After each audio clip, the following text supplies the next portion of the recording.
Nico, welcome to CamBro Conversations, optimised by Pure Sport. We ready? Let's do it, mate.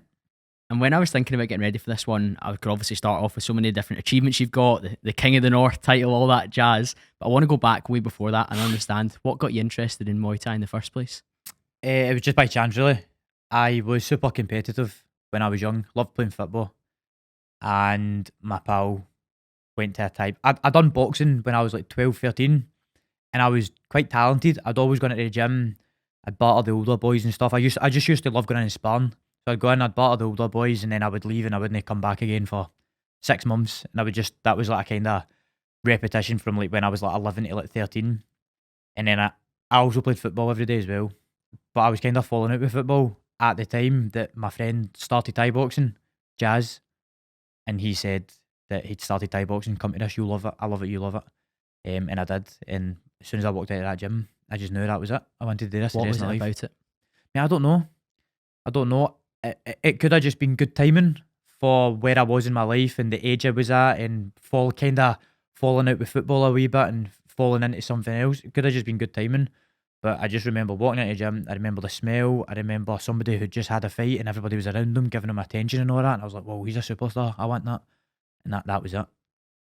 It's cool though, isn't it? And like, I think timing matters in everything that we do, and something hitting you at that moment in time when you were open to a change and open to a new pursuit and a new passion matters more than sometimes the thing itself. And then the thing itself, if you get like a positive feedback loop from doing it and getting the benefit of maybe those first few sessions where they're like, "Nico, you're really good at this," or "Nico, that was like a really technical move that you're doing for your early stages," and you're like, okay, it gives you that reinforcement. Yeah, at a young age, I think that's important.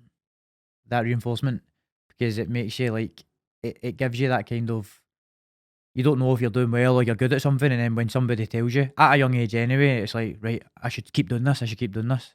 Yeah. So, I've heard you say before you grew up in Scotstoun and there was all the temptations of maybe the gang life and some stuff you could get involved in. How important was Muay Thai and maybe taking you away from that?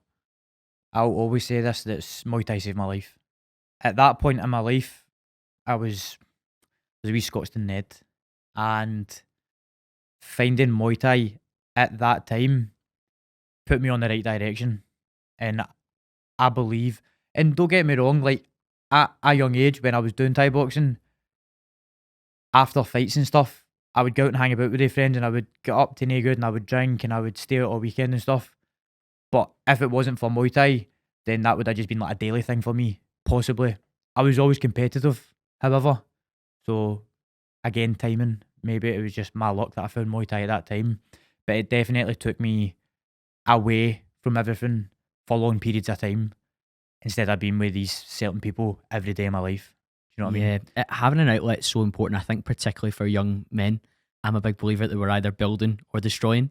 And I think from the generation that we come from, roughly, you're a wee bit younger than me, Nico, the culture in Glasgow at the time, there was a lot of gang fighting, running around, going into other areas and other schemes and actually taking them on, whereas that's kind of less now. It was just like a normal thing. Like, it was absolutely part of the culture growing up in Scotland and Glasgow. Whereas now, I kind of think that I was the last, my kind of age group was the last generation of it. I see that the kids below me now, it's just like they're on to Fortnite and they're all just like, it's just completely different. And obviously for the better, because that's not a life for anybody. But it's a completely different generation now. You've said before that you had a rock bottom moment where you got into quite serious trouble, but you were already fighting quite at a good level at that point in time as well. What was happening then? So I got into an altercation with someone, and I got badly injured. Right, I got badly injured, and then from then I kind of went into a bad place after that, and I was going back and forth with this guy for a while after it, and just like almost wanting to get back at him. Revenge, aye. But you know, I've learned from that revenge rots your heart. Holding hate in your heart is bad for the mind, the body, the soul, because it will rot you from the inside out, and it changes you as a person when you obsess over something so bad. Negatively though, obsessing over good things is great. But it's fuel. Yeah, exactly. But obsessing over what I was doing as a negatively is detrimental to your health. And I changed as a person through it. and I kind of had a few hard conversations with people around me. Kind of just said, "You're turning into a different person. We do not like who you are." And it took for a few different people to have these conversations with me to realise what I was turning into, seeking revenge and just living this bad life. Like a hateful life. Aye. And then that was my kind of turning point of when shortly after that, I quit my job and I just said, like, I am going all in on Muay Thai. It's plan A, plan B, and plan C. And that's it. And that's what I've done. Yeah, you've got that relentless nature to you, but that's really stoic to recognise that if I keep carrying this hate again, in culture in Glasgow, like the hard man thing to do would be like, get the guy back that did you. But that's an endless cycle. Exactly. And it never ends. And again, I've heard you speak really candidly about like the worry of like your health at that point in time when you were in that sort of danger. If that's a continual cycle you're in, at one point you will get unlucky and it will be game over. And I did get unlucky. I got very unlucky and I was scared for my life that night. I thought of things that I've never thought of in my life, and that also put the living fear into me. But I did go back out and misbehave after it, but then shortly after that it was like, but that was because of how fueled I was by revenge and hate. It changes you as a person. And then now stepping back and looking back on it, I was just like, I could never ever live a day like that again. Yeah, and you have it's great when you have a path that's true and is worth pursuing. And if you look at the relentless rise that you've had through Muay Thai and into the One Championship, it could only ever be achieved by walking that path singularly. And we were talking before we hit record about how much you've got the blinkers on for fighting, being at the best level possible. And if you didn't have that, then it's much easier to fall away into the temptations of revenge and hatefulness and violence that's not organised violence. Exactly. I organised violence. Maybe that's why I ended up doing what I'm doing now, legally fighting with people.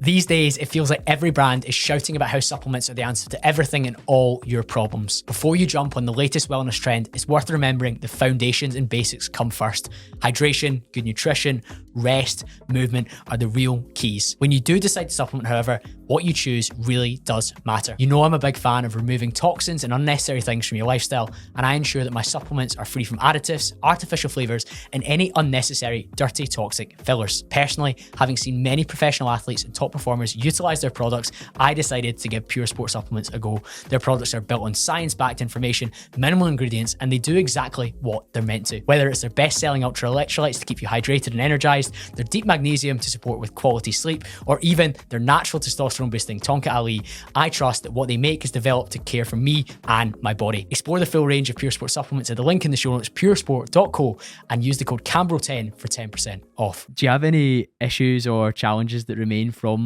that instant? Because I know that it was obviously quite severe. Nah, I'm good now. I had a bit of bad scar tissue in my leg for a couple of years after it, and the movement wasn't as fluid as my right side. But now it is okay now. Yeah, you've done so much work beyond that as well. Yeah, now. exactly. Both on the mind and the body. Yep, exactly. We first got introduced through Rolf McGaffney at Commando XFit. That's right, actually. Who's your strength and conditioning coach. How much of an influence has somebody like Ross had on you? Massive influence. It was probably when I started training with Ross that I seen a big change in my mindset, because I wasn't always as strong-willed as I am now. Obviously, like I was just saying there, going back before, like in my teenage years, I fought at a very high level, but I was still distracted after fights. I would go out and... So after a win, you would go back to exactly, the partying? Exactly. After a win, I'd go back to a gaff and a party instead of being back in the gym on Monday. Do you know what I mean? I'd take a full week off and think I was the bee's knees because I got a win. Do you know what I mean? So it was when I started training with Ross that I've been asked about this loads of times and I still don't know how to explain why it happened, but he kind of lit a spark in me when I was training with him. I just enjoyed training with him so much. And then obviously he was part of the Navy. He was the PT. He was a PTI in the Navy, which is a very difficult thing to achieve in the Navy. So he had this kind of training method of hardening the mind, and it just resonated with me. And it was through training with him every day and stuff that And before, it wasn't always stuff that was for Muay Thai. Didn't help me in Muay Thai, but it 100% served me well going forward. Yeah, Because I saw a video years ago. Must have been maybe around the lockdown, and he's got you going through tunnels. Yeah, exactly. It's nothing to do with Muay Thai. It doesn't serve me for Muay Thai in any way, but it serves you for life. Do you know what I mean? It serves me for further life, mental hardening. Now, to the point where I'm in fights, I can take these shots. I can go through a lot of pain, and in training, I can suffer a lot more because of how I'd done this stuff at You've a kind of conditioned younger age. yourself in it. Yeah, condition myself, exactly. We're both going to talk about Goggins, let's be honest. Yeah. And those moments and those sessions that you're doing with Ross that don't maybe relate to being in a ring or a cage are calluses that you're building that you can go to a really tough place and keep going. And a place that people are like, well, why would you do that? Even better. If you don't understand, that's probably an even better thing. And I've always said this as well, for me, I see me holding the gold, and even back then, I seen it. Maybe not one championship gold, but always seen me getting to a high level in Muay Thai, becoming a world champion and stuff. And sometimes you shouldn't speak your goals in front of a mediocre audience because they just won't understand and they won't see it. And it's alright because it's not for everyone to see. As long as you see it, that is the most important thing. And as long as you keep that goal and vision true to yourself, then it will come to. Yeah, but it's important you've got those right people as well, though, because like you say, if you said it to somebody and they maybe, that sounds unrealistic, Nico, or I'm not sure that's possible. I got that all my life. Really? I got that all my life. Oh, you shouldn't quit your job. Muay Thai, you're never going to go the way in Muay Thai. You should be, just make sure you finish your trade test, you've got something to fall back on. Nonsense. The only way I want to fall was forward. It's inspiring though, isn't it? Because so many people, they get worried about judgment from others, particularly I think in a city like Glasgow. There's a lot of it's a big rat race, small-minded innit? stuff. Yeah, it is. It's small minds in a big town. That is Glasgow. It's a shame because that could allow you to pull yourself down, but you need to be strong enough to maybe have somebody like Ross. I know how much your coach JP plays a role as well. Having those people to bounce those big aspirations off and them say, let's do it, really matters. Whereas if you go out to the wider population, they're a bit worried for you. They're like, no, that's risky. Don't do that. They laugh at you back then, and then you turn them into fans. That's how my life has kind of went. They laughed, they criticised, and then eventually they're singing your praises. How'd you get through those days when people maybe are laughing or not quite sure that you're doing the right thing? Do you know something? I've always been quite thick-skinned to it, which I'm quite grateful for.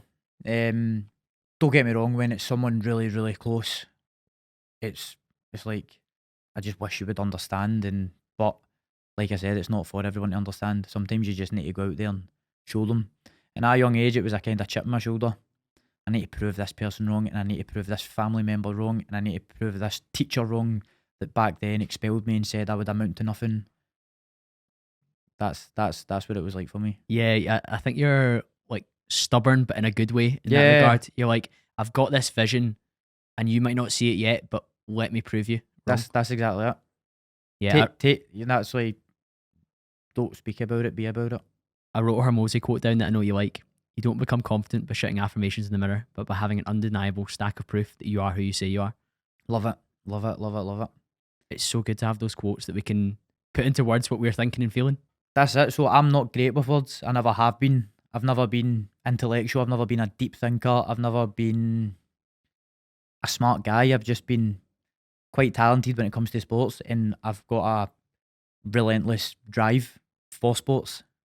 I've never been that smart with words, numbers, anything like that. So I love these kind of quotes because it's like learning for me. It's things that resonate with me, but I'm just not clever enough to speak it in such a cool manner. Does that make sense? Yeah, it makes total sense. Like that, you know David Hatt from Commando as well, Yeah. I guess. So David comes in the podcast regularly. We do like a roundtable episode with another guy called Chris Burns. And one of the episodes we did was called Standing on the Shoulders of Giants. And it was all to do with the level of access to information and thinkers that we have nowadays through this device in our pocket, whether it's podcasts or audiobooks or even written books as well, of course.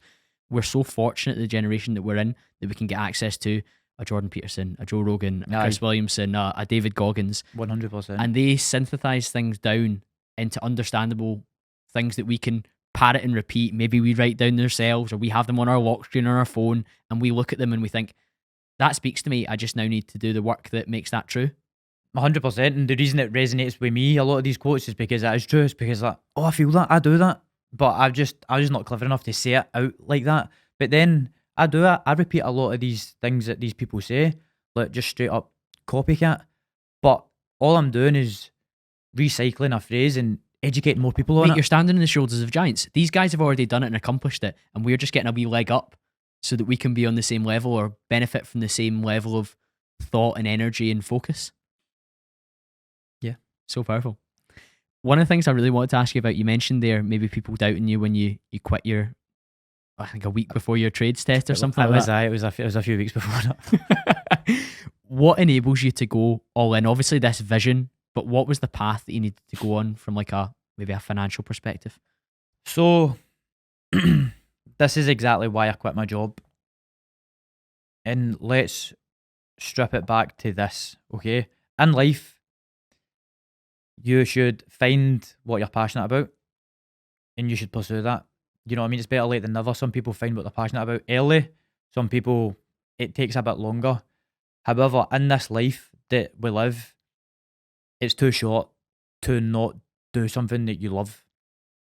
So find something you're passionate about and spend most of your time doing it, next to all your time. That is something I deeply believe in. With that being said, the one thing that I love doing is training Muay Thai, training all around the board, alright? I never liked being an electrician at all. It's not my passion. Don't know if it's anybody's passion. But what was making me very unhappy, and this is why I always say, find what you're passionate about, spend a lot of time doing it. Because and if that turns out to be your job, then you've won a gold ticket, because you'll never work a day in your life if you're doing the thing that you love. And for me, I was an electrician, and I would, in fight camp, I would get up at 5, go and do some strength and conditioning in the morning, rush to have my breakfast, stick my clothes on, rush away in the motor and get to a site for 8 o'clock, and then I would work to 4, half 4, and then I would come home, jog to training or get to a treadmill really quickly before training, get my 5k in, and then from there, run to training or cycle to training at the time until I passed my test, that was, then it would be drive to training. But the problem is when I finished my job, when I finished work, I was knackered and I couldn't put everything that I wanted to into the one thing that I loved. So the thing that I didn't even enjoy doing, it was made me unhappy, was taken away from the one thing that I loved doing the most in this world, which was Muay Thai. And I'm not going to say, so it's an easy decision, because it's not. It's risky. It's, you know, you're thinking to yourself, or is this going to like be the right thing to do financially? And it's a big risk, but no risk, no glory, no risk, no reward. That is just life. You need to take risks. And this one thing that was making me so unhappy, I decided that I can't do this anymore. I quit, and I've never been so happy of a decision that I've made in my life. I went all in on Muay Thai, all in on being an athlete, all in on being a better me every day. And I've proved every single person wrong who said I should have sat a trade test and fall back on being an electrician. You just went for it. You said that timing's important. I know that around that time, one championship was starting to take off. Exactly. And if we were to get really spiritual here, you closing the door on one path meant that when the one championship path was open and available to you, you were able to go down it. I'm a big believer that luck's not always the case. Sometimes when opportunity knocks, have your shoes on, and you had the shoes on ready to chase after that opportunity. So maybe that made quitting a little bit easier, because I had this vision that I am going to be the best at this Muay Thai. There's not a lot of money in Muay Thai at the time, but regardless, I'm going to be the best at it. Whether I get rich through it or don't, I'm going to be the best at it. And then one championship kind of blew up. And so now I have this goal and ambition to be the best, but now there's a door leading to financial stability and a better life for me and my fiance. soon to be wife. So now maybe that made quitting a wee bit easier. Now I can go all in. I was going to go all in anyway, but now it's like I'm going to go all in until I get this now. This is the new goal, 1 championship gold. It's interesting speaking to kind of previous fighters in the podcast, Chris Duncan from the UFC and Nathaniel Collins as a boxer. They talk about the financial realities in those early days before they maybe get the big contract or they get onto the big promotion. What did that look like for you in terms of what were you fighting for? What sort of purses in the very early days? Oh, I fought for a couple of £100 most of my days. It was really ticket sales. I think the most I made was maybe £1,500 right up until I went to 1, to be honest. So it was never, and so I did have help from sponsors and stuff, 100%. I was lucky that sponsors put me to Thailand and they helped with a lot of things, and I didn't have to pay for my strength and conditioning with Ross, and I was helped with food preps and stuff like that. So I did get help along the way, but the actual purse for fighting's really low. It's all about just progressing up the ladder until you can make it. And this is why it's important that you do something first for the love of it. And then when you're good, anything in life, if you're good at it, you'll get paid. But it's important to do things for the right reasons first.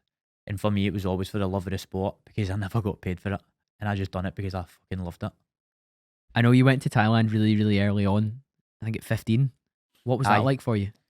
Oh, just such an eye-opener. It was just mental being on the other side of the planet, just at such a young age, just free from parents and free from anybody telling you what to do, and just, it was crazy. But I think it kind of matured me as well, because I kind of seen the other side of life, and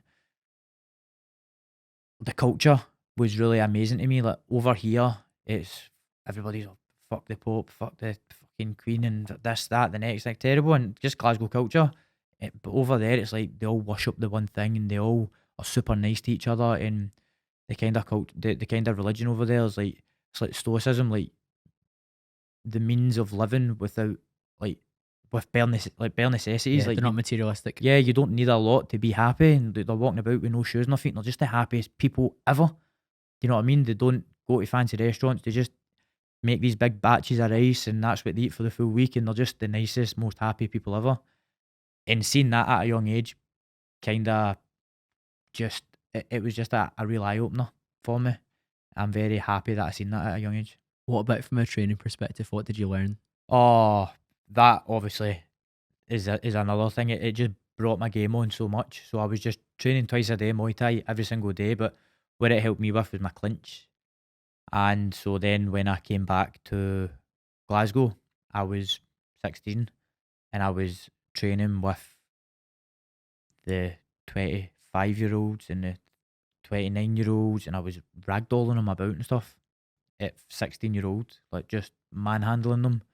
Just going to Thailand at such a young age just progresses just 100-fold. They're the pioneers of the sport, so to you go to the source. That's it. And you understand from the people that have been doing it from birth, probably. Mate, close to birth. Like they come out there with fucking wee pair of gloves on, so they do. Like, I've seen kids 3-4 years old fighting, and it's full Thai rules, like elbows, kicks, knees. The referees are like, obviously if a wee Wayne starts crying, they'll break it up, like they're not trying to kill each other, but they fight. They're kicking each other shin on shin at 3 and 4 years old, and that is just their life now until they sign to the big leagues. Or sometime, well, obviously 1 championship came around, but before that it was Lumpini and Rajadam Nairn, and the big leagues for them was just gambling. So when they had a big side bet, that's how they won. If they win, they get everything. They get lots of money for the gambles and stuff. If they lose, they get nothing. So it's a crazy culture. Yeah, it's crazy. It's interesting you mentioned the clinch, because one thing I understand about 1 championship is obviously you've got the 4-ounce MMA gloves. So, and if I watch some of your fights, it's your powerful physicality, like raw shots that you're smashing people about with. But you technically are really good in the clinch. So if those came off, you would still fancy your chances of doing really well. Yeah, I enjoy clinching as well. But just in 1 championship, they do allow the clinch to go on, but you need to be really active in it. So if you get into a position in the clinch and you like aren't active for like literally a second, they'll break it up right away. But I actually just seen a podcast that the president of one charity was on, and he was pretty much saying like one championship look to sign specific fighters and it's knockout artists. They won't sign a undefeated fighter 50-0, 60-0, but as a points kind of fighter. They won't. They it doesn't fit their criteria. They're in entertainment and they want to have crazy fights, so they'll only sign fighters who go in for the kill. And so obviously going back to the clinch now, like they break it up really fast for that reason, that they want to see knockouts. It's more entertaining. There isn't going to be a lot of knockouts in the clinch, let's be honest, unless you pull back and elbow and stuff, but for the best part, not really. Yeah. How have you adjusted to that sort of style? Because you coming up would have been not wearing 4-ounce gloves, but Yeah. then you go into one and all of a sudden you've got them on. Aye, so the first fight camp was bizarre. It was almost excuse me, it was a long camp, just kind of try to, it was like a new sport, honestly. Like when I first done that first fight camp for my first fight for one championship, it was like a new sport for me, because in just traditional Muay Thai, you're wearing 8-ounce gloves. You kind of stand quite, there's not a lot of lateral and like in and out movement. It's kind of just in front of each other, but you can soak a lot of the punches and kicks up with the 8-ounce glove. It can shield more of your face. It shields more of your face. Even when a kick comes round, it shields a lot of your face. Whereas with the 4-ounce gloves, if you're there, you're getting hit. It's going to get through because it's just such a small surface. So even a jab will snap your nose back. You know what I mean? Whereas the 8-ounce got a bit of like protection there. So you had to adjust your style. So you need to adjust how you move. You need to be a lot more lateral, quicker on your feet, in and out, almost like boxing MMA style, but you still need to keep your Muay Thai stance. And then your guard is no longer like just there, because everything needs to get through. You need to kind of guard like Higher here, up. like that. But then obviously you're prone to body shots. So it's like, it's just, it was a lot of learning for me for the first, and still learning now. Like every fight you progress and you realise every fight's a learning curve, especially after a loss. You were talking about being suspended and expelled from school and stuff like that. That's a lot of the time you were joking before that it was because you were watching hours and hours of Muay Thai on your your phone. So you've always been a real student of the game. Always, I was obsessed with it, completely obsessed with it.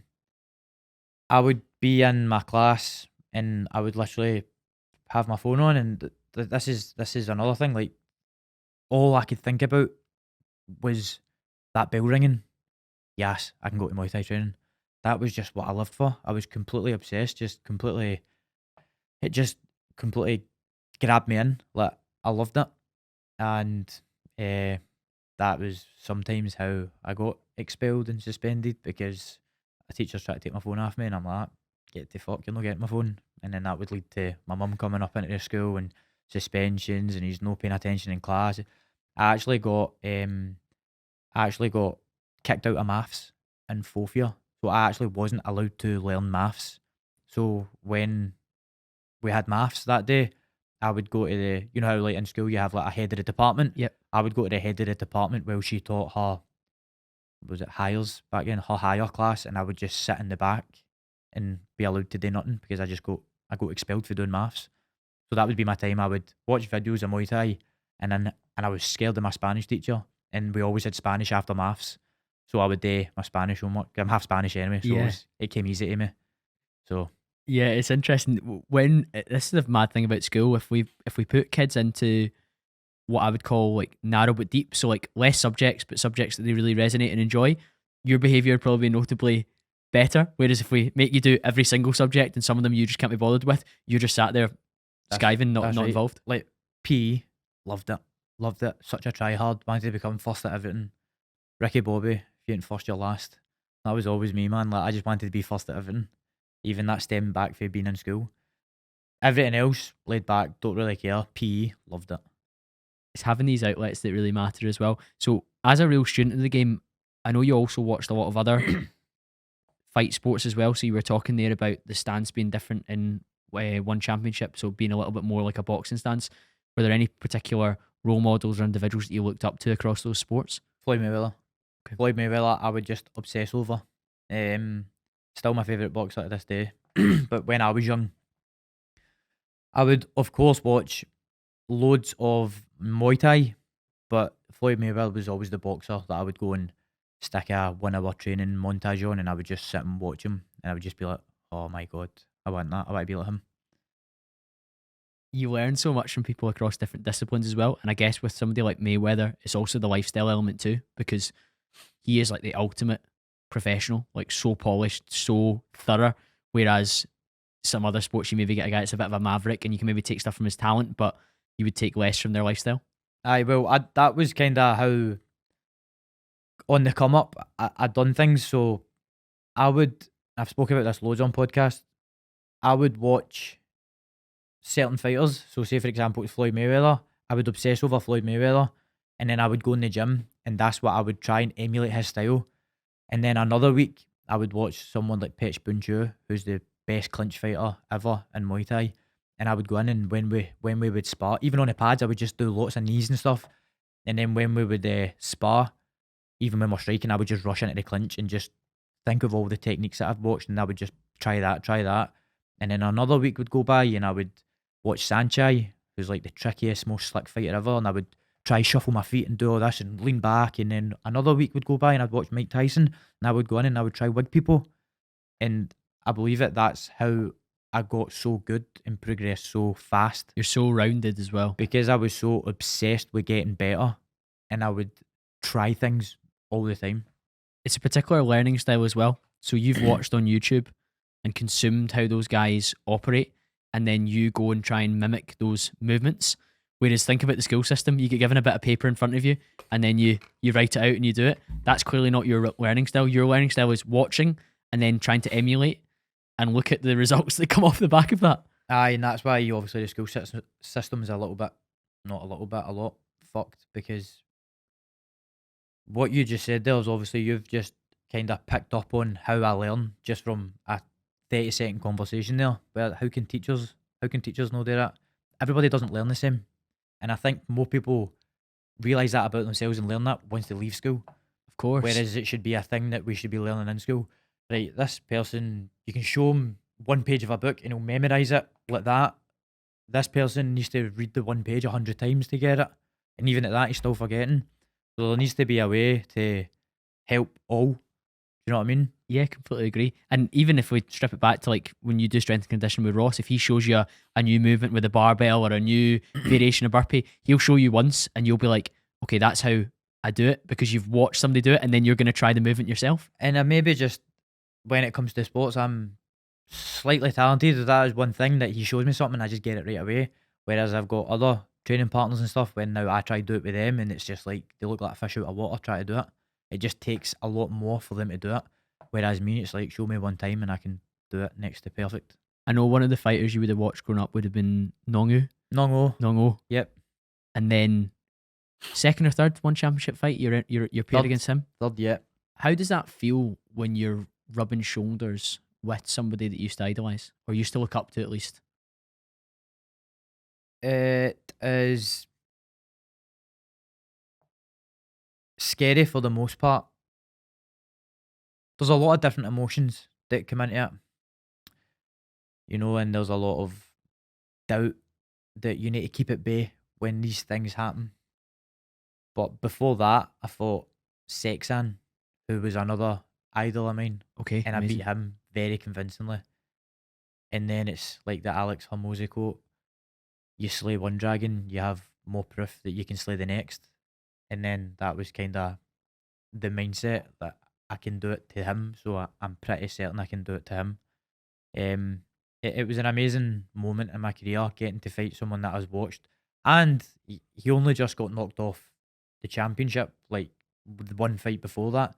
So he was the champion for 8 years. So I fought him when he was still at his absolute best, as well. Just I'm proud. I'm like, it's one of the things that's like, if you asked me like 3 years ago before it, you're going to fight him, it would just be like, no, I don't. But then just in life, everything is small steps. It's just action breeds more positive action. And then to the point that you're doing this thing that once upon a time you thought you couldn't. Of course, and but again, along the way, you've just consistently proven it to yourself and others around you that you're capable of doing the next step and just going on and on and on. That's it. Anything in life is positive action breeds more positive action, and negative breeds negative, and that is it. That's a Goggins lesson as well, and one of the big things I like about him is he speaks about focus on what's true. So focus on what's helpful for you pursuing your personal goals, and just disregard negative thoughts and emotions and distractions. And so, if for example somebody's like, "Oh, how on earth are you fighting against this guy? You used to just watch him." You're like, "Okay, well, I've been training for X number of years now. My last fight, I did this. I'm ready to fight him," and you just disregard that. It comes from putting in the work. In confidence is built from the ground up. It's not something that you just have one day. You get out of bed and go, "I'm confident. I'm going to take on the world." It's built from the day you walked in the gym, from getting your first fight, winning your first fight, progressing, winning your first professional fight in Thailand, coming back, taking the Scottish scene on by storm, going on to the UK scene, taking that on by storm. Now you're building confidence. I keep saying I'm doing these things and I keep doing them. The quote that you just said about Alex Hormozy, this is where it comes from. It doesn't come, you just wake up and you're just that guy. It comes from the ground up, like this, like stepping stones. Now, okay, I'm fighting for my first title. You win, then you go on and you go on and you go on and you go on, and now you're stood in front of Nong-O. I've done all this stuff. It was all very, very hard, but I done it. I can do this. Yeah, that fight was really interesting to watch because he was just continually kicking your lead leg, wasn't he? Yeah, aye. And I've again, from the previous fights of yours I'd watched, you kind of ragdolled them from the very start, whereas that first round was very much, again, from a novice's perspective, it looked like he was in the ascendancy because he was landing something that was clearly causing damage. Mm-hmm. How do you handle that sort of moment? Because that was new for you, I guess. The pain in my leg was new. Nah, not new. In a fight. And the reason that I could take that pain is because of the torture I put myself through training. So I always say that in training and whatever it is, we're talking about fighting, so let's talk about training for fighting, right? Your training should always be way harder every day than any fight scenario.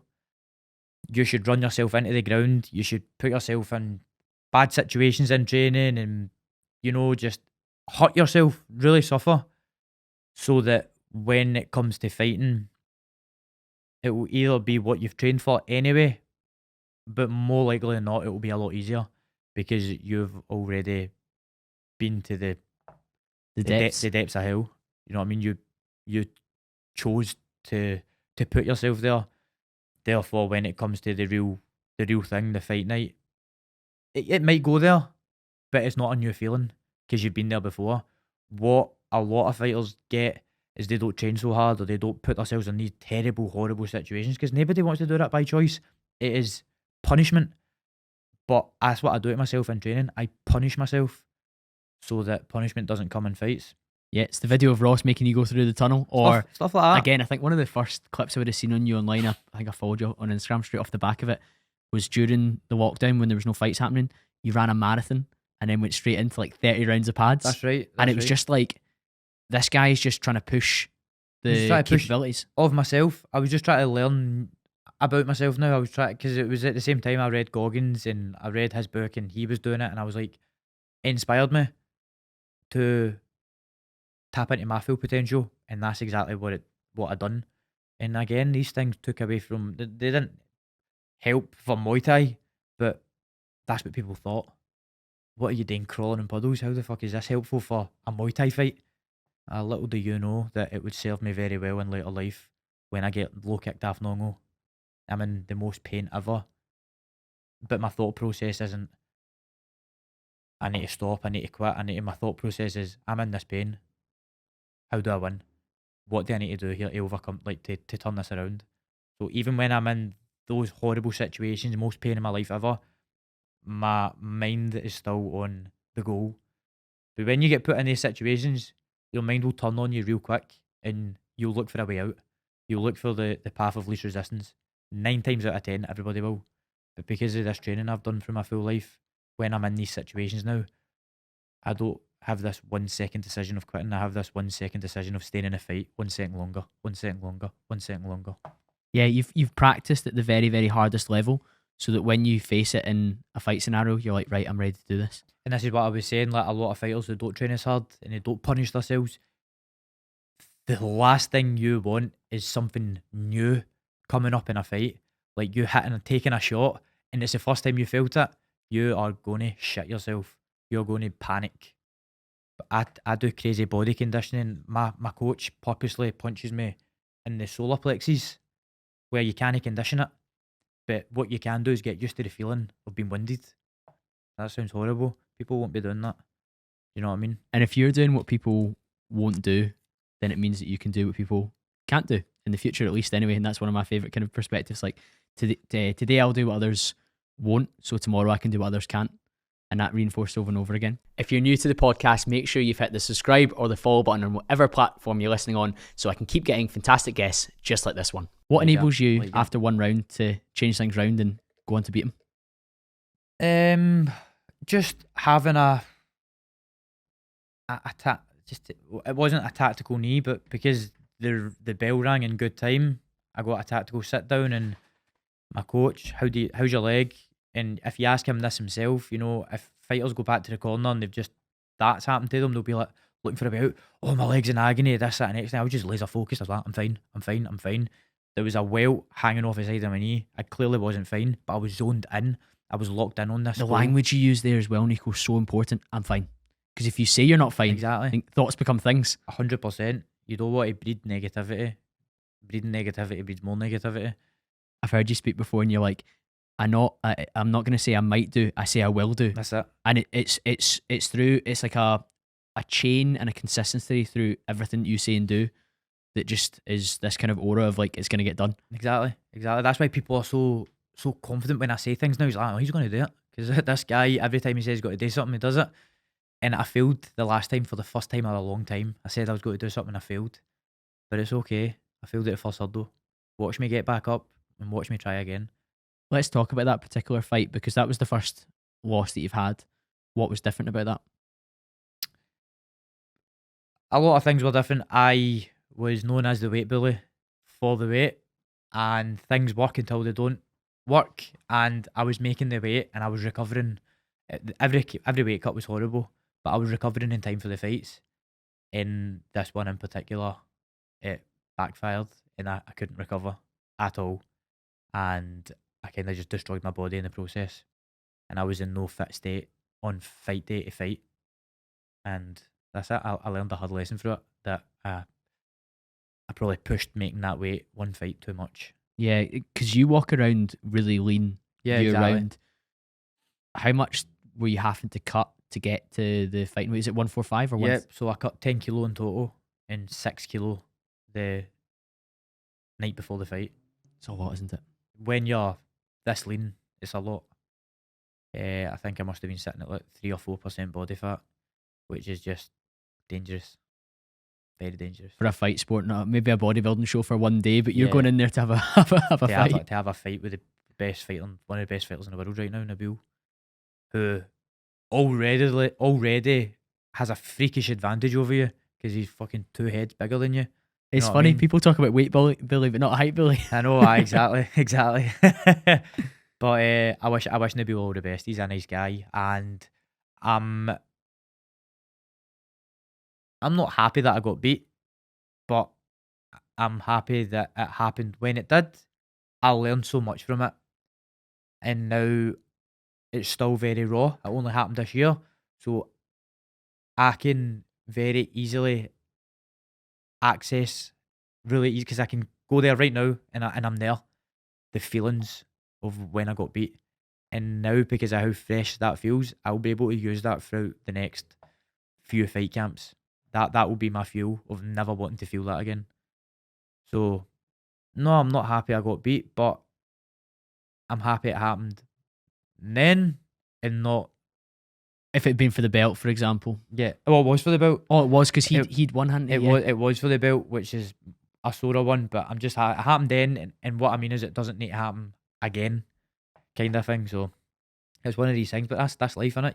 You fail, I think you in a sport learn. like yours as well, like, and again, if you think about the UFC, you're fighting against top level people, and they're gonna throw extremely powerful shots. That if one of them lands, that could be That like is how it it. is. So if you make one mistake, if your movement isn't perfect, because again you pride yourself on how quick and how agile you are able to get out the center line or to get back in. You're fighting somebody who's trained just as hard as you or ish. Absolutely. Maybe not in your world, but they've really pushed the limits, and they're a genuine world class athlete as well and fighter. So the chances are at some point you're going to take a hit that's going That's to it. result in a loss. You don't fight for gold in one championship unless you're the best. And he was fighting for gold, I was fighting for gold, so it's two of the best fighting each other. And it's just what happens. But it'll be something in years to come that I look back on it and say, it makes my story better in years to come. I failed at the first hurdle, and it was the worst feeling ever. But I used it, and I will get it back. Well, you've come back already, and you've had your first fight Yeah, back since exactly. then at the higher weight, and you had a really convincing win. Yep. Did that help to reassure you that you're ready to compete at that level? It did. It did, because I'm not going to lie, you see a strong-willed, strong-minded Nico in front of you. I lost a lot of confidence before that fight. My confidence was shattered. I was asking myself a lot of questions. Am I even this good? Has this been luck this full time? Was I just a weight bully? This is the kind of things I was thinking to myself, and I needed that win to prove to myself that I am one of the best fighters in the world. But not only that, getting to the fight itself was extremely difficult for me because of all these thoughts. It makes it more nerve-wracking, because when your body goes through something like that, a bad thing, going back and doing it again is extremely difficult, because your mind is trying to protect you. You can't do that again. You're going to get ridiculed. You embarrassed yourself in front of millions of people. All the haters now have a voice. You've gave them something to laugh about, etc., etc., etc., so on. So going back out to that exact thing that your mind wants you to do the least, it takes a lot of resilience, mate. It takes a lot of mental fortitude. Yeah, and then you went straight back in there, and I'm glad it happened quickly, because I think the longer it goes on, the worse. Because I again, going back to using that feel, that how I felt, that I used that all the way through. And what really sparked me before the fight was one of the guys in the changing room came in from the fight before me. It was all beat up to fucking, it was all somber mood. He got beat. And I remember looking at him, and he was crying on his coach's shoulder, and I was looking at him, I was like, I remember that feeling like it was yesterday, like it was right now. And I looked at him and I was like, I ain't fucking letting that happen to me again. No way.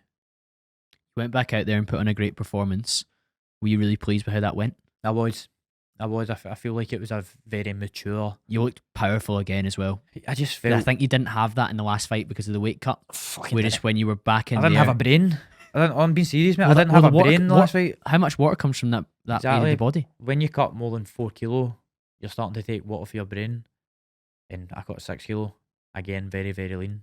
So, but literally I was brain dead. But yeah, going into that fight, everything just felt so much better. I was fighting happy again, and Do you see the photo of you beside the kangaroo you shared in your story yesterday? That was so funny, because you were able to maybe hold on to more of the muscle that you've got rather than losing it in a cut. mate, I was good. The full fight camp, I was good. I cut weight for 1 week rather than 7 weeks, 6 weeks of being on 1,800 calories. My calories dropped fight week. That was it. So it was good. You go in there fully primed then, don't you? Exactly, 100%. I always say happy fighter is a dangerous fighter. And I wasn't happy before. What does the lead up to fight week look like now in terms of prep? People are always interested in what the build up to the big occasion is, whether it's somebody doing a public speech, whether it's somebody doing a big podcast, whether it's somebody doing a big presentation in work. What is the build up for fight week like for you? To be honest, all the work's been done, and it's just weight management. That's the truth. I don't do too much on fight week. I'm bored because I'm just dying to get to this one thing that I've been training for so long. Because when you're training every day, your mind's occupied and stuff. But when it comes to kind of fight week, apart feel like Wednesday, Thursday onwards, because it's like media day and stuff, and like at one, but like from like the 4 days before that or whatever, for the best part, your salts and your carbs are cut out, so you're starting to dip in energy big time. You still need to get your running every day because the weight needs to be coming off. So you're in a calorie deficit. You still need to be exercising to get the weight off as much as you can. But I'm not even. So say I take my salts and carbs out on Friday or Saturday before like a full week before. I'll maybe do my last Muay Thai session a full week, 6 days before the fight, and I won't really do Muay Thai again because it just takes too much out your body, like when you're in a weight cut. So I'm really just running once a day, one big long run. You see quite big jumps in your weight as well. Just going out one big long run because you're Really? also in the deficit. And that's it really, mate. I'm just on Instagram looking at people eating food and shit like that, to tell you the truth. Try not to crave it too much. Mate, literally, it's just see like obviously your algorithm. Like when you watch something, everything changes. When on Wake Up Week, it's just like people eating food and cakes and recipes and all that, and I just sit and watch it for fucking hours of a day, man.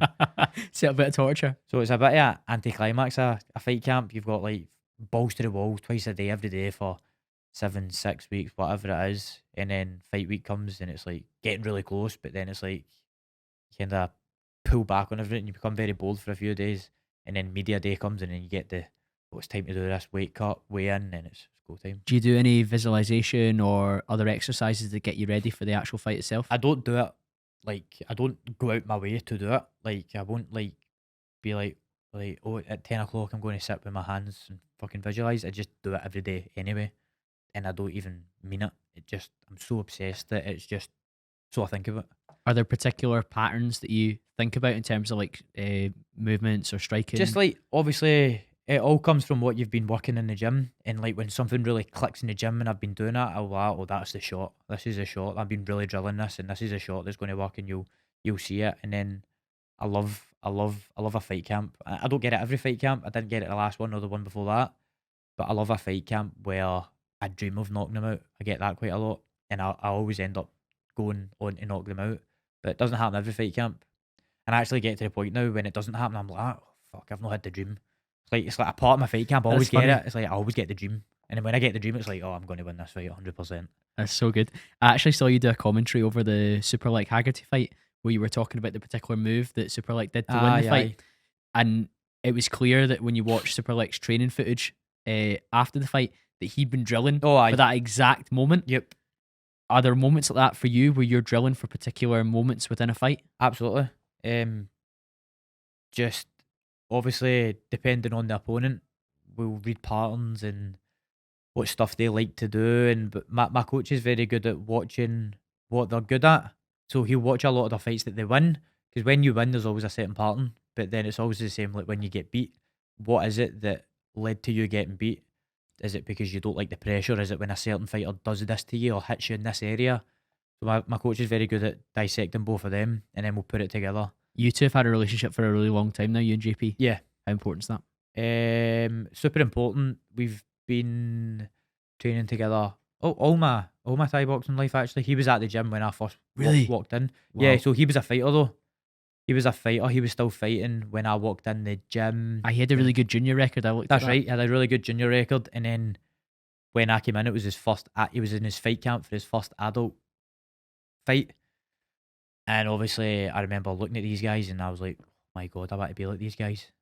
And then JP tells a story. It's a funny story. I was always quite up for it, like wanting to spar with it. I was just like a pure novice, pure shite, but I was always wanting to spar with the fighters.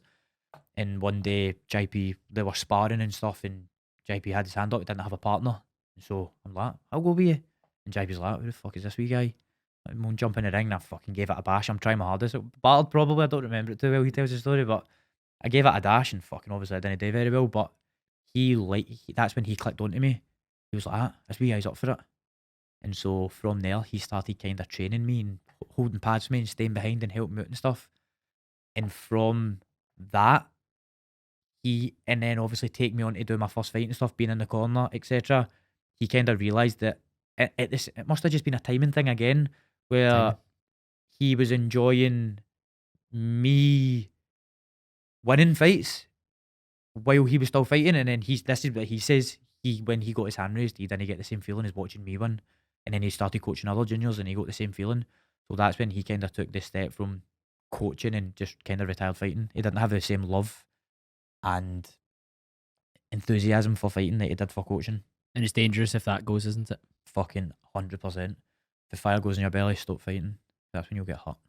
You've got that level of analysis in your corner, then that must be really, really valuable for you, because there's probably times during a fight camp where you don't want to be doing too much analysis for another fight. You want to be focusing on just the conditioning and your own fighting yourself.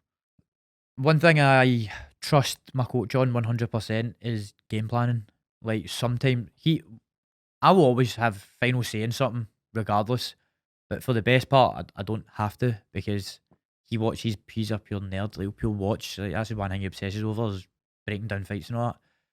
And so I kind of just put all my trust in him to do it, and then just come into the gym and just dissect the plan. You just execute. I think that's. But it'll be like most of the time I agree on everything he says, but there might be something I'm like, I don't think so, and let's try this instead, and it'll be like, aye, cool, that's a better idea actually. But for the best part, it's just, what have you seen? He does this, he does this, he does that. It's like, aye, I seen the same thing. Right, let's do it. Yeah. It's so good that he's another individual that you can share those big goals with, because he's been with you from the very start. Much like we're talking about Ross, he's been there since you were 20 or something like that. So He's seen the spark in me at a very young age. He's seen how good I was before I did. He believed in me before I did, because when we came up to fights, I was always very dead. I wasn't confident. I was like, you sure I can fight this person and all that? And JP was always like, mate, 100%, like, no problem. So he probably believed in me before I believed in myself, to be honest. It must be so good to have somebody like that with you. Absolutely. Because how many people need that in their life? That person over their shoulder that says, "Go on, son, let's go." Whereas we were talking about one of the biggest problems with Glasgow potentially is a lot of people are like, "Oh no, that's risky," or "No, I'm not sure you could do that. Play it safe." Or they just plain blank don't want to see you do it because they don't want to see you do better than them. That's the other side of it. That's a sad reality as well. A fucking very sad reality. You bounce back from the loss, something you'd never experienced before. You've had the win. What do you aim for next? Like, you're up a weight category. Who's in your sights? So I think I'm fighting in October. Person who's ranked above me. I believe once I beat him, I'll probably get a title shot again. That's the path. That's it, I think, yeah. How many fights per year do you think you'll get on average of one? Because I know you've said before you'd actually want to fight more often. I'd want to fight more often, but it's just, recently it's just been, again, a timing thing. It was obviously I wanted to fight and then I got injured. I had to get surgery in my hand, so that was me out for 6-7 months. And then I came back defending my number one spot, and then because I defended the number one spot, I was next in line. I was next in line for the title anyway, but instead of fighting for the title, I got made to defend my one spot. And then because I was next in line for the title, I couldn't actively fight because I had to wait for the champion's discretion when they had to fight, and I had to see when Superlick and Haggerty. Because you were going to fight Superlick, weren't you? After I was going to fight Haggerty, and then Superlick ended up getting the fight before me, and so I had to wait for that to see how that played out. And then once they fought, I had to wait for Superlick to be ready again. So it was just this big, massive gaps in activity. And then now, obviously, I fought twice this year. I got offered to fight in June, obviously, but I can't because I'm getting married. So they obviously want to keep me more active again, but it's just the timing thing. Like, yeah, I'm getting married now, so October you'll be primed and ready. Yeah, October I'll be ready, and then from there, obviously, say I'm next in line for the title, then it will be repeat again. So I'll need to wait for the champion, because obviously if I'm next in line for the title, I can't just fight anybody. Too big a risk. Fuck, I've worked hard to get to the title shot. I don't want to just go out and fucking fight anybody. You know what I mean? I want the title, so then it will be the same kind of thing again. But I suppose it's a good way to look at it is that I'm blessed because I'm getting to these spots. Do you know what I mean? Where other people might not even get to these spots. They might be active, but they ain't getting a title shot. We spoke about timing. Your time's going to come. Yeah. If you keep doing what you're doing, it's genuinely inevitable because you're just going to keep driving towards it. 100%. I do believe that me being champion is inevitable. It's not a matter of if, it's just a matter of when. it seemed like you were on a collision course with Haggerty before he ended up fighting Yeah. Super Lick. Even though you've now changed weight class, do you still believe you'll fight John Haggerty? I don't think the fight will happen unless Chatry puts on a UK show. I think that's what he might be saving that fight for, and not before. Because you two are the two biggest names in the UK. You've definitely put one championship on the map here. Like, I don't think very many people in Scotland would watch one championship unless they were a real Muay Thai like enthusiast, if it wasn't for what you've done for the sport. Yep. And he's probably the same for down south. Yeah, I believe so. I believe that myself. Well, you've got Harrison as well, who was signed Harrison, early, of wasn't he? course, as Yeah. well. But But Haggerty's kind of progressed really quickly. Oh, 100%.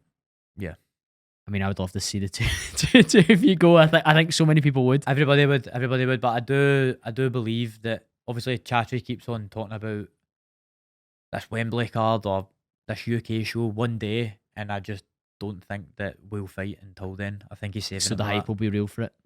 It's such a shame because given the ages you are, I think you've spoken about this before, it could almost be a trilogy. Exactly. It and can happen people now, it would can love happen it. next year, it can happen again. Do you know what I mean? It will still always probably be the biggest fights in UK history every time it happens.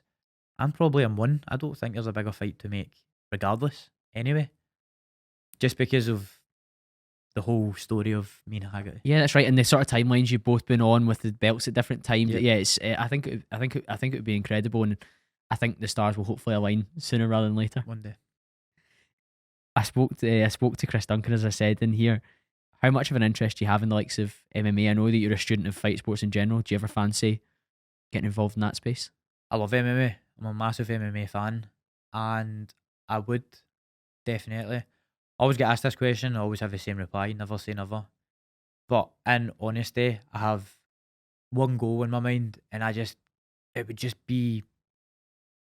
be one of the things that I would take to my deathbed of not pursuing this one thing, and it's to become the one championship champion. Once I do that, I would 100% look at starting jiu-jitsu and wrestling a lot more often and maybe making a transition. But honestly, not before. How important is that legacy of being one champion to you? I don't even know if I would use the word legacy for it. It just is. It just is something that I want so bad, and it has been something that I've wanted for a long time now. And I was so close to it, which makes it even more realistic that I know I can do it, because I had just a massive error in that side of what happened. So I know at 100% I can do it. So it is very close. You're somebody that's extremely motivated. You were saying that you're doing a couple of podcasts in this gap that you've got because you know that people listen to it and they'll get inspired off the back of it. So I looked at some stats before I came here today, and the stats for NEAT, which is not in education and not in training for the UK, there's over 500,000 young men between 16 and 24 now that aren't in training, aren't in employment. They're doing nothing basically. You're an extremely motivated person. You came from a background where that could have been your path if you didn't find Muay Thai and you didn't have this focus and drive that you've got. What advice would you give to maybe some young people listening, or young people that might see a short clip we post on TikTok, to get them going and get them in the right direction?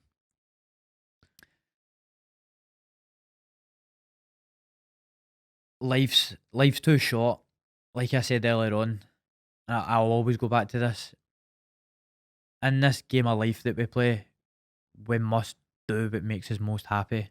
We're not here for a long time, and the sad reality is one day we'll be dead, and people will go on with the rest of their life, and they'll go to your funeral and they'll go for a meal after it, and you'll be forgotten of like that. So in the grand scheme of things, life isn't very. It's too short, and so we should do what brings us the absolute most joy. With that being said, I believe that it should be what brings us the most joy that will serve you in life. So let's say alcohol brings you the most joy, then I wouldn't say do that. Know what I mean? I'm talking about things that are going to serve you in later life. Something because purposeful and something that's going to benefit you and your mind and your health and your mood. Alcohol isn't going to do that. Drugs isn't going to do that, etc., etc. So my advice would be go out and try things, because you don't obviously I speak about passion, being passionate about something. You don't just know that you're passionate about something until you try it. So I didn't know I was passionate about Muay Thai until I try it. So you need to find the thing. But in order to find the thing that you're passionate about, you need to try new things. So go on the internet and type in guitar lessons and start guitar lessons. You might not like it, you might love it. Go and try Spanish lessons. You might like it, you might not love it. Go and look for certain jobs. Go try work with animals. You don't know what you're passionate about until you try it, but you need to put yourself out there first. That's the most important thing. Put yourself out there. If you don't like it, big whoop onto the next thing. One thing will click. I bet you it will click. And when it clicks, you've found something now that makes you really happy. You've found something that gives you a purpose to get up because you're looking forward to doing this one thing. For me, it was Muay Thai. For the next person, it might be going to their guitar lessons. You know what I mean? Find the thing that find your passion. Something that lights the fire. I totally agree.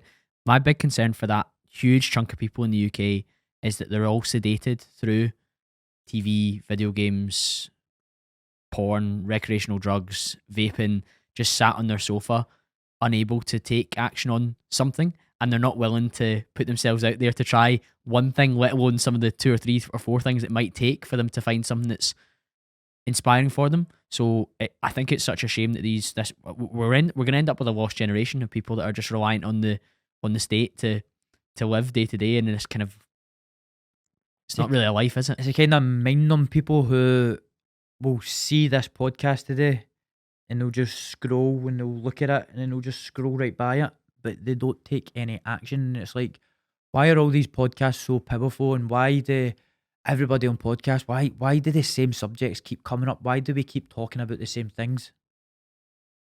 Well, because it's true. That's why. Because we talk about these certain things because it makes us feel a certain way. Empowered, strong, confident. That's why these same subjects always get spoke about on podcasts. So if you can see this on your phone when you're scrolling and you're seeing the same subjects come up all the time, but you're not willing to take action and find out for yourself, why do these people keep talking about this? I'm going to try this ice bath, or I'm going to try jumping a sauna, or I'm going to try get up at 5 a.m. and put my shoes on, see how I feel after, like go a run, see how I feel after it. Do it and your life will change. But it starts with taking the first step. Yeah, and as you said, confidence doesn't come overnight. They don't jump out of bed and be like, I'm a confident, well put together guy all of a sudden. It starts with that one day that they decided to go up and go to the gym at 6 a.m. and they went to the session even though it was cold and rainy outside in Glasgow, which it often is, and they move in the right directions bit by bit. Exactly. Rome wasn't built in a day. Agreed. It wasn't torn down in a day either. Yeah, and I think a lot of people in that category, they're just cumulatively adding up days where they're doing nothing, and that becomes the habit and the routine, whereas the habit and routine that we're looking to build is just small positive things in the right direction. It all starts with doing one thing. See, no matter what you do, right?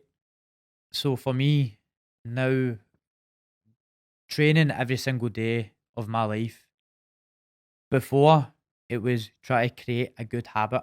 Okay, so that's creating a good habit. See, when you do something so often, eventually it doesn't become a good habit. Eventually it's just a habit, to the point now when you don't do it, it feels weird to your being. So this is what happens when you create good habits. You create them, for now you're conscious that it's good. I'm creating good habits. Eventually they're just habits, to the point I need to do this now or else I feel weird. I love that, Nico. It's funny. So every 10 episodes I do a solo Q&A that the listeners ask questions on Instagram and I'll answer them. And a lot of the questions will be around like, how do you manage to fit in your training alongside your day job and your podcast and your sales coaching and your social life and whatever else as well? And I sometimes struggle to answer that question because it would feel like not brushing my teeth if I didn't train. But I think back to what it was like when I was building that habit, and I knew that after uni I should go to the gym because I feel good for it and I'm getting more confident because I'm getting a bit of shape about me and I'm voting for the type of person I want to be every single day. So sometimes when we give that advice, we need to think back to the days before it was part of our identity and just something that we did on autopilot that we love doing. And like, imagine like you were saying in the week before the fight, you're bored because you're not fitting in all your training. Last week I had this horrendous flu and I genuinely didn't train for 5 days. And I think it's the first time I've not trained in 5 days for over a decade, and I was itching to do it, but I knew I was too ill to actually go and do it properly. So it's funny that these things happen now on autopilot, but it takes time to build up to that. So, for example, on the same subject, you get a text message on your phone. I could send this person a text message back while looking at you because it's autopilot. When you put your shoes on in the morning, do you really think about which shoes left and which shoes right? You shove them on because you've done it so many times that it's just autopilot. This is the exact same thing for creating good habits. Do it so much that it just becomes autopilot. It just becomes something you do without thinking about it. I get up at this time every morning. I just do it. Why? I don't even get asked why I do it anymore. I just do it. If you asked me a few years ago, I'd tell you why. It was to create a good habit and build mental resilience. And no, it's just I do it. I train first thing in the morning. Why do you do it? I can't even tell you why I do it. No, it's just part of who I am. I just do it because I created this good habit to the point now that it's part of my life. When did you start to recognise that you were a role model for maybe some of the younger guys that watch your podcasts or follow you on Instagram? And see, before I go into that, I just want to say that the same can be said for bad habits, which is detrimental.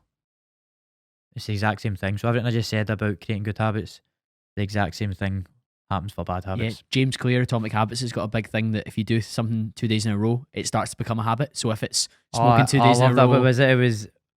I seen this as well. 1 day and then 2 days is like I seen this. Yeah, Chris Williamson was talking about it as well. That's when I seen it. I think it was on Jocko's. I think you said that. Yeah, it was a great episode, wasn't it? But James Clear's book Atomic Habits was so foundational for me because I linked my identity with the habits and routines that I've got. So, for example, your identity is a one championship champion. So, if you were to strip that back, what habits does a one championship champion have? He trains at 5 a.m. He gets 8 hours of sleep.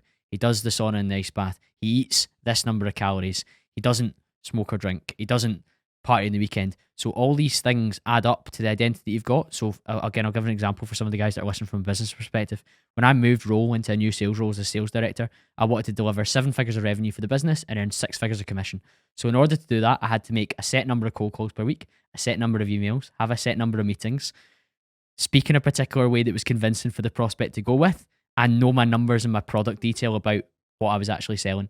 If I didn't tick all those boxes, then me being like, I'm going to be a 7-figure sales guy that earns 6 figures in commission is delusional. It's just made up. It's just nonsense. And in the same way, the bad habits that person might have might be that I make sure that I don't scroll on my phone instead of making my outbound calls. I don't scroll on Instagram. Instead, I'm on LinkedIn connecting with people that might buy from me in the future. So there's so many things that we can strip back from this kind of higher purpose that we've got. And bad habits are so dangerous, as you say. These all link to momentum. So I was on a podcast yesterday and I said the exact same thing, but it's valuable. Okay, so you do a good thing. You start your day in a positive manner. You got up and you train. You didn't scroll on your phone. You actually went straight to your book and you read 10 pages of your book before you went to training. You've just started your way. You started your day in such a positive manner. You go to training. You have a great session. See, when you come back, the first thing you're thinking of is, I'm going to eat healthy food. I don't even want to eat bad food. Then after you eat your healthy meal, there's a banana there and there's a bit of chocolate. You just pick your banana up because it's just like this momentum of good starting, and you just want it to keep going. You don't want the pendulum to swing the other way. You want to keep the same as said for bad. You get up in the morning, you've missed training. You go, oh fuck it, I've missed training. You want to grab your phone, you start scrolling. You sit in your bed for 30 minutes scrolling. You get up. You've had no sunlight in your eyes yet. You go, fuck it, fuck breakfast, man. I'm just getting breakfast. I'm just going to have a can of Iron Brew and a bit of chocolate. There you go. Now you see the power of like one small decision right at the start. One small decision leads on to a cascade of shit decisions or having a fucking epic day. So good. I was going to ask you about being a role model. When did you realise that was the case? I realised I was a role model when I started getting really deep messages on Instagram saying that I've changed people's lives and I got someone to put their running shoes on because of something they watched me do or seen me on a podcast or just along the lines. I had a guy a few weeks ago come up to me. I was doing a seminar in Glasgow and a guy came up to me and he said, thank you. I was like, oh, no problem. I hadn't even started the seminar yet. He was like, thank you. I was like, oh, no problem. And he was like, no, Nico, thank you. I was like, why? He was like, mate, you saved my life. And I was like, first time I felt that, I was kind of taken back. I didn't really know what to say. He was like, mate, I was going to, don't know if he said he was going to hang himself or he said he was going to kill himself. And at the same kind of time, his TV was on or something, and he said, I seen a Scottish guy on my TV and Muay Thai, and I started watching. I just went into a rabbit hole watching you, and I was watching your podcast, and then I started. That's why I was at seminar Muay Thai. He started Muay Thai. He's been to a Muay Thai gym every single day, and he went from just about to kill himself to just going on this absolute fitness journey. And I didn't even know how to reply to it, to be honest. I was just so taken off guard. I was like, fucking hell. I think that's why when you lead by example, you bring others with you. And I'll give you another cheesy phrase. You might have heard it on Modern Wisdom too, because I was talking to Chris about it a long time ago now. A rising tide raises all ships. So if you're the rising tide and you're being positive and putting that out into the world, then the people that are bobbing along in the ocean alongside you are coming up with you. Lead by example. You know, my best friend always says it to me. I train with my best pal all the time. I do all my strength and conditioning and stuff with him. And we might bench, the strength wise we're the same, but then when it comes to like explosive stuff and all that, and he's always just like, mate, you just lead by example, and everything you do, like, doesn't matter how tired we get, you always just lead by example of how things should be done, and that's that, and it be a leader. I think you're always trying to be that. One of the last questions I've got for you, Nico, is if we look at the next 5 years, by the time you're 30, what would need to happen for them to be considered a success?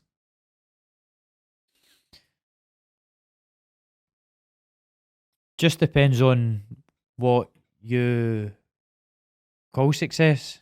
Do you know what I mean? Like, what would make you look back at them and be like, pleased with that? I'm pleased with that. The number one thing would be happiness.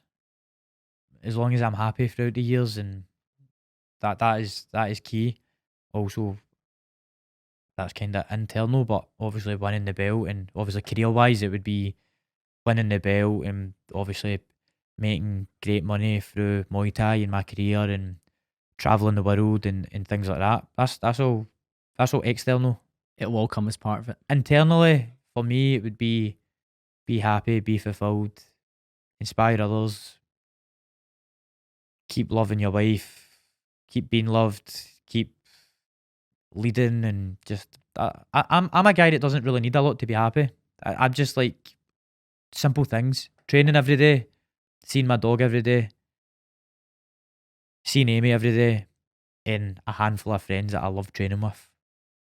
Apart from, like, if I can keep doing that, obviously, and keep smashing my Muay Thai career goals, I'll be pretty happy. Do you think stripping back to those basics makes it easier to be happier?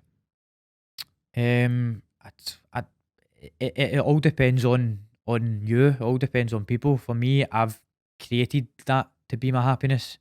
That I'm a bit of a hermit. I don't do much else, so I don't need anything else to be happy. As long as I've got Amy, my dog, a few friends that I love training with, Muay Thai, I'm happy. I love going to Florida as well. If I can do that, then Yeah. I'm happy. There's a Naval quote: if you can't be happy with a coffee, you won't be happy on a yacht. And that can be extrapolated out to think about if you can't be happy with the basics of a loving family, a pet that you love, a home that you're proud of.